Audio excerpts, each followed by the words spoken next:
افعال ناقصہ کا استعمال۔ آج اس ویڈیو میں ہم افعال ناقصہ کے استعمال پر بحث کریں گے۔ افعال ناقصہ دو طریقوں سے استعمال ہوتے ہیں۔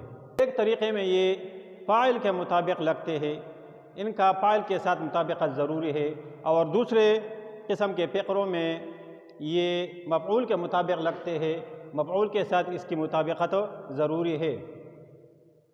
جس قسم میں یہ فاعل کے مطابق لگتے ہیں، یہ وہ قسم کے فقرے ہیں جس میں نے استعمال نہیں ہوا ہو، تو آج ہم ان فقروں پر بحث کریں گے جن میں نے استعمال نہیں ہوا ہو۔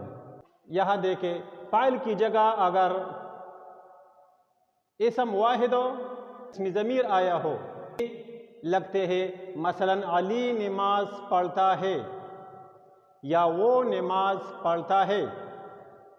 اگر فاعل میں غائب کا جمع مذکر آیا ہو تو پھر بڑی یا اور ہے یہ لگتے ہیں، مثلا لڑکے نماز پڑھتے ہیں یا وہ نماز پڑھتے ہیں۔ اگر فاعل میں واحد مؤنث ہو، غائب کا صیغہ ہو واحد مؤنث ہو، تو پھر چھوٹی یا اور ہے یہ لگتے ہیں، مثلا لڑکی نماز پڑھتی ہے یا وہ نماز پڑھتی ہے۔ اگر جمع مؤنث ہو تو پھر چھوٹی یا اور ہیں یہ آتے ہیں، لڑکیاں نماز پڑھتی ہیں یا وہ نماز پڑھتی ہیں۔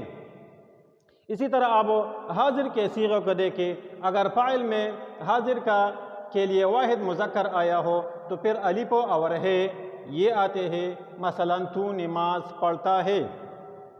اگر جمع مذکر فاعل میں آیا ہو تو پھر بڑی یا اور ہو یہ لگتے ہیں، مثلا تم نماز پڑھتے ہو۔ یا واحد مؤنث ہو تو پھر چھوٹی یا اور ہے یہ آتے ہیں، تو نماز پڑھتی ہے۔ اگر جمع مؤنث ہو تو پھر بڑی یا اور ہو یہ لگتے ہیں، مثلا تم نماز پڑھتے ہو۔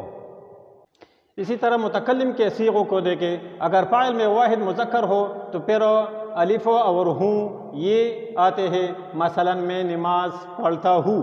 اگر جمع مذکر ہو تو پھر بڑی یا اور ہیں، مثلا ہم نماز پڑھتے ہیں۔ اگر فاعل میں واحد مؤنث ہو، متکلم کا واحد مؤنث صیغہ ہو تو پھر چھوٹی یا اور ہوں یہ لگتے ہیں، مثلا میں نماز پڑھتی ہوں۔ اور اگر جمع مؤنث ہو تو پھر چھوٹی یا اور ہیں یہ آتے ہیں، مثلا ہم نماز پڑھتی ہیں۔